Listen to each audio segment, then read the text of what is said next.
तो आप ये 12 महीना बोलते हो, जनवरी, फरवरी, मार्च, अप्रैल, मई, जून, जुलाई बोलते हो ना।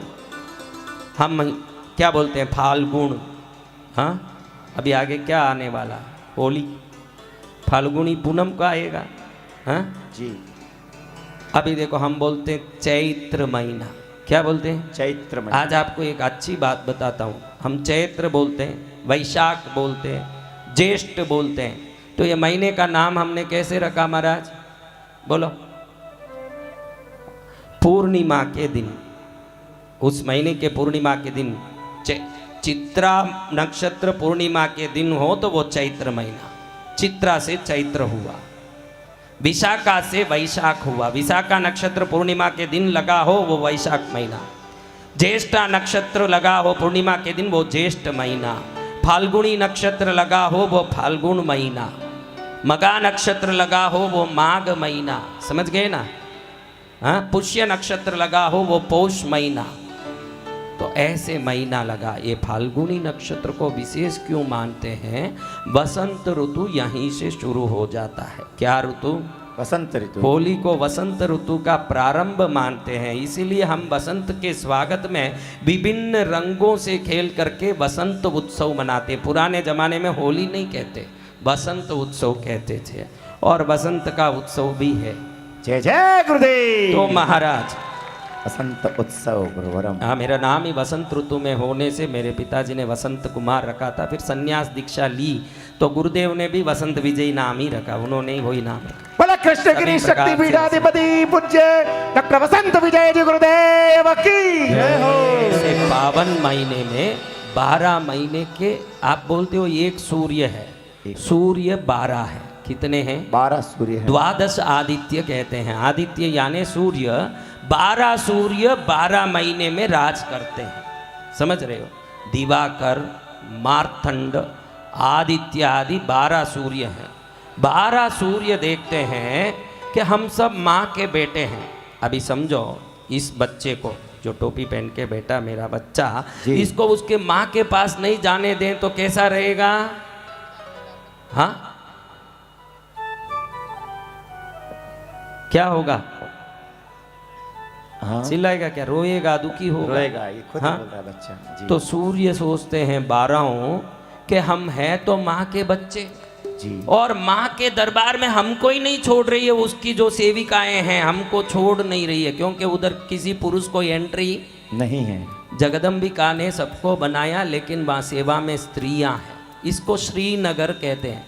कश्मीर के पास है जो श्रीनगर, वो नहीं, भगवती का राज्य श्रीनगर, भगवती का नगर। उधर सब सेवा स्त्री करती है। तो सूर्यों ने हट पकड़ लिया, 12 सूर्यों ने, क्योंकि आज भानु सप्तमी भी है और भगवती की कथा भी चल रही है। तो शुरुआत इधर से करूं ऐसे सोच के मैं कर रहा हूं कि द्वादश आदित्य सोचते हैं कि भगवती के चरण में हमको रहना है, लेकिन ये पुरुष वेश से हमको रहने देंगे क्या? नहीं। तो हम क्या करें? तो हर ही एक सूर्य ने 7 करोड़ वर्ष तक तपस्या की। सौंदर्य लहरी में भगवान आदि शंकराचार्य अपने स्तुति में ये कहते हैं कि 12 सूर्य ने हर एक ने बारी बारी से 7-7 करोड़ वर्ष तक तपस्या की। तो तपस्या के फल स्वरूप मांगा गया आकाश से कि क्या चाहिए? वो बोले कि हमको जड़ बना दो। आप जड़ हो, अगर कोई पैरालिसिस हो गया, लकवा हो गया, तो उससे छूटने के लिए प्रयास करोगे कि जड़ बनने की प्रयास करोगे? कहाँ के सूर्य तेजस्वी वैभवशाली देवता और जड़ बनने का प्रयास करते हैं। क्यों? देखो क्या तमाशा है। वो कहते जड़ बनना है, तो आकाशवाणी पूछती है क्या जड़ बनना है? हमको हीरा बना दो, पन्ना बना दो, मोती, माणक, नीलम बना दो। देव शक्ति ने बोला तथास्तु। 7-7 करोड़ वर्ष की तपस्या के फल प्रभाव से 12 सूर्य हीरा, पन्ना, माणक, मोती बने। बनने के बाद वो सभी रत्न भगवती की स्तुति करने लगे। भगवती की स्तुति होने के बाद वो आकाशवाणी ने पूछा अब क्या चाहते हो? वो कि हम पागल थोड़ी हैं कि ऐसे जड़ बन जाएंगे। हमने जड़ता भी इसलिए स्वीकार किया है कि भगवती के राजधानी में किसी पुरुष का प्रवेश नहीं है और हम भगवती के साथ रहना चाहते हैं, तो हम भगवती के मुकुट के मणि बन के उनके सिर पर बैठना चाहते हैं। हम 12 सूर्य सदा के लिए माँ के सिर के रत्नों के रूप में प्रकाशित होंगे।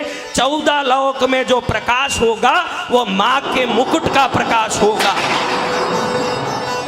आपको बता दूं, आदि शंकराचार्य सौंदर्य लहरी में ये निरूपित करते हैं कि भगवती के मुकुट की मणि 12 आदित्य हैं। 12 सूर्य ने तपस्या करके वरदान पाया कि हम रत्न बन के भगवती के मुकुट पर विराजमान होंगे, और भगवती के सिर पर वो सूर्य बैठ करके आज 12 आदित्य भी पुकराज, नीलम, पन्ना, माणक, मोती के रूप में जबरदस्त प्रकाश देते हैं। स्वयं सूर्य भी तरसते हैं कि माँ के चरण में रहें। भले ही जिस जगह प्रवेश ही नहीं हो, किसी भी हालत में कोई भी रूप लेके भी प्रवेश करें, लेकिन रहेंगे तो माँ के चरण में ही रहेंगे। इधर रहेंगे माँ के चरण में। तो वो 12 आदित्य ऐसे सिर पर बैठ के, अब 12 कंकरों के रंग अलग अलग है कि एक है, तो वो अलग अलग रंग माँ के चंद्र पर आके पड़ता है। किस पर पड़ता है? चंद्र पर। माँ जो मुकुट पर चंद्र धारण की है, उस पर नीलम का नीला रंग, पुकराज का पीला रंग, मोती का सफेद रंग, पन्ने का हरा रंग, ऐसे सब गिरता है। तो आकाश से 33 कोटि देवता देखते हैं कि माँ ने चंद्र धारण किया है कि इंद्रधनुष धारण किया है। भगवती के उस मुकुट से 7 रंगों की बरसात हो रही है। तब आकाश से वाणी हुई कि इंद्रधनुष को बनाने वाली जगदम्बा ने चंद्र धारण किया है। 12 आदित्य अपने रत्नों के प्रकाश से भगवती में सप्तरंगी धनुष उत्पन्न कर रहे हैं। इस धनुष को जो भी ध्यान करेगा, उसके माँ के सिर पर रहे हुए चंद्र का कोई भी कथा सुनेगा, उसके मन के सभी दुख और क्लेश, जैसे चंद्र के अंदर के कलंक को शंकर ने निवृत्त किया, भगवती के मुकुट पर रहे हुए चंद्र का ध्यान करने वालों के मन के क्लेश को भगवती स्वयं निवृत्त कर देती है। तो ऐसी भगवती माँ के श्री चरण में सेवा करने वाले 12 आदित्यों को नमन करके, आज सूर्य देव आपका दिन है, आज सप्तमी भी है, हम सबको ऐसे आशीर्वाद दो कि हमारा आरोग्य बना रहे। क्या बना रहे? आरोग्य बना रहे।